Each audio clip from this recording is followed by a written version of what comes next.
শ্ৰদ্ধাৰ বন্ধুসকল তথা মোৰ সমবয়সৰ পূৰ্বসকল, মোৰ নাম শ্ৰী হৰেন্দ্ৰনাথ দেৱ শৰ্মা। সাং হ'ল ব্যাসপাৰা, পোষ্ট অফিচ ব্যাসপাৰা, দৰং, অসম।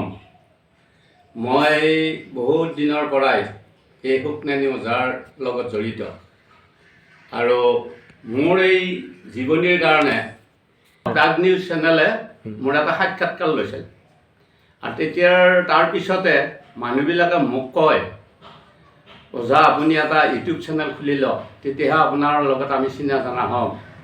গতিকে এনেইতো আপোনাৰ লগত তেতিয়া চিনা জনা হৈছোঁ যদিও আপোনাক কোনোদিন আমি পোৱা নাই। গতিকে আপুনি এটা ইউটিউব চেনেল খুলিলে আমি সেইমতে আপোনাৰ ওচৰ পামগৈ আৰু তেতিয়া আমাৰ মনৰ আশাবিলাক পূৰণ হ'ব। গতিকে এইলৈয়ে মই কিন্তু ইউটিউব চেনেল খুলিব একো নাজানো, তথাপিতো ভাবিছোঁ কিজানি পাৰিম। সেইমতে আজি ইউটিউব চেনেলৰ কাৰণে এটা প্ৰচেষ্টা চলালোঁ। ইয়াত যদি কিবা ভুল ভ্ৰান্তি দায় দোষ হয়, সকলোৱে যেন মোক মাৰ্জনা দিয়ে। 2024 চনৰ এটা প্ৰাগ নিউজত মোৰ সাক্ষাৎকাৰ লৈছিল আৰু এই আলাম লৈ আপোনালোকৰ ওচৰত এই প্ৰথম ইউটিউব চেনেল খুলিছোঁ। ইয়াতে যদি কিবা দায় দোষ হ'ব পাৰে, ভুল হ'ব পাৰে, মোৰ বা পদ গাওঁতে কিবা ভুল হ'ব পাৰে, সকলো কথা যেন আপোনালোকে মাৰ্জনা দি মোৰ ইউটিউব চেনেলটো আপোনালোকে সাদৰে গ্ৰহণ কৰে। এতিয়া আপোনালোকে সেই ভিডিঅ'টো চাই ল'ব, চাই লৈ উঠি তাৰপিছত ক্ৰমান্বয়ে পাই যাই থাকিব আপোনালোকে। মই আৰু দিবৰ কাৰণে মই চেষ্টা কৰি যাই থাকিম। চুকে কোণে লুকাই থকা প্ৰতিভা সম্পন্ন ব্যক্তিসকলক চিনাকি কৰাই দিয়া হৈছে আমাৰ লক্ষ্য। আজিও আমি লৈ আহিছোঁ তেনে এক প্ৰতিভাধৰ ব্যক্তিত্বৰ লোকৰ পৰিচয়। আহক আজিৰ দিনটো তেওঁৰ সৈতে পৰিচয় হওঁ।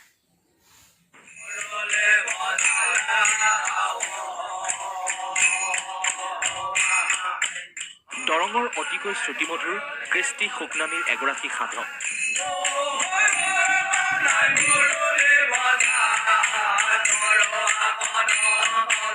স্বকীয় শৈলীৰে মহিমামণ্ডিত দৰঙৰ এক কলাকৃষ্টিৰে ওজাপালিৰ বহু আখ্যানেৰে ৰঞ্জিত হৈ আছে এওঁৰ হৃদয়ত।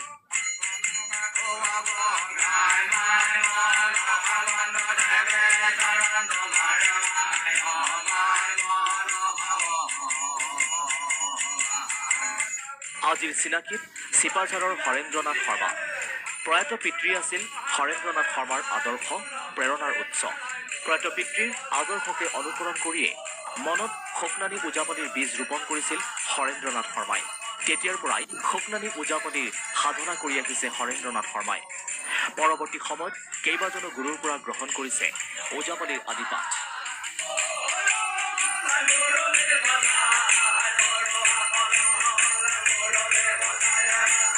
দেউতাৰেও অৰিহণা আচলতে, কাৰণ তেখেতে যেতিয়া সৰুৰ পৰা মোক এই শাস্ত্ৰ জ্ঞান দিছিল, এই জ্ঞানৰ কাৰণে মই এই পূজা মনসা দেৱীৰ লগতহে সংযোজিত হ'লোঁ। গুৰু অবিহনে কোনো কাম নহয়। প্ৰথম আমি হৰি ওজা, তেখেতে ঘৰত আহিব নোৱাৰাৰ কাৰণে আমি গ'লোঁ আদিৰাম শৰ্মা ঘিলাগুৰিৰ, তেখেত মোৰ প্ৰিয় গুৰু। তাৰপিছত তেখেতৰ লগত মই পূজা গালোঁ। এফালে চাকৰি জীৱন, আনফালে সাহিত্য সংস্কৃতিৰ চৰ্চা। এই সকলোবোৰৰ মাজতে 1982 চনত হৰেন্দ্ৰনাথ শৰ্মাই জন্ম দিয়ে সুকনানী ওজাপালিৰ এটা দল। বিভিন্ন প্ৰান্তত ইতিমধ্যে সুকনানী ওজাপালি পৰিৱেশন কৰি হৰেন্দ্ৰনাথ শৰ্মাই লাভ কৰিছে সমাদৰ। আহক আমিও উপভোগ কৰোঁ হৰেন্দ্ৰনাথ শৰ্মাৰ ওজাপালি পৰিৱেশন।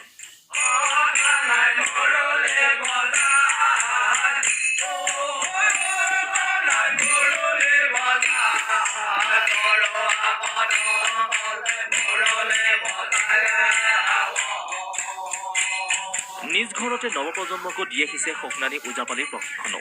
নতুন প্ৰজন্ম কেইজনমান আমাৰ ইয়াৰে প্ৰায় 8-10 বছৰীয়া ল'ৰা, মাক দেউতাকে আহি মোক ক'লে সিহঁতে ওজা শিকিবৰ কাৰণে আগ্ৰহ কৰে।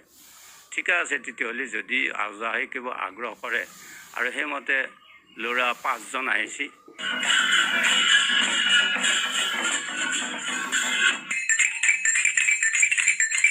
ওজাপালিৰ সমান্তৰালকৈ বাঁহ বেতৰ কামতো পাৰ্গত হৰেন্দ্ৰনাথ শৰ্মা।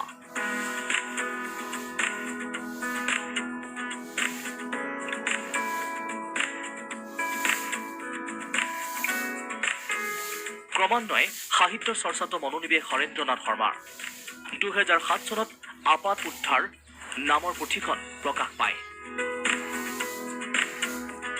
ব্যাসৰ আদিপাঠ শীৰ্ষক গ্ৰন্থখনো প্ৰকাশ।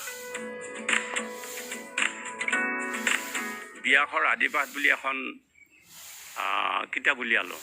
ব্যাসৰ তাত অৱশ্যে সুকনানিৰ কথা নাই, কিন্তু গোটেই ব্যাসচাৰ ব্যাসপাৰাৰ ইতিবৃত্তখিনি আছে। এতিয়া চলি আছে সেইখনো, কোনোবা দৰকাৰ হয়। এইগৰাকী লোককৃষ্টি আৰু সাহিত্যৰ সাধক হৰেন্দ্ৰনাথ শৰ্মালৈ বিভিন্ন অনুষ্ঠানে যাচিছে সন্মান। আমিও জনাইছো এইগৰাকী লোককৃষ্টি সাহিত্যৰ সাধকলৈ শুভেচ্ছা।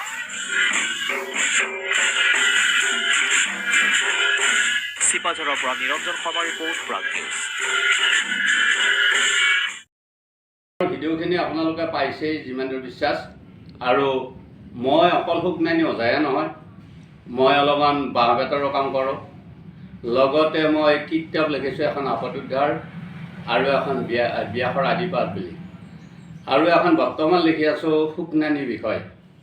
গতিকে আপোনালোকে মোক যেন এইবিলাক ভিডিঅ' চাই মোক উৎসাহিত কৰি যাতে মই আগলৈ আৰু লিখিব পাৰোঁ বা কিবা কিবি কৰিব পাৰোঁ, তাৰ কাৰণে আশীৰ্বাদ দিয়ে। আৰু আপোনালোক সদায় মোৰ লগত সহযোগত থাকিব, এয়া মোৰ আশীৰ্বাদটো মাথাত তুলি লওঁ।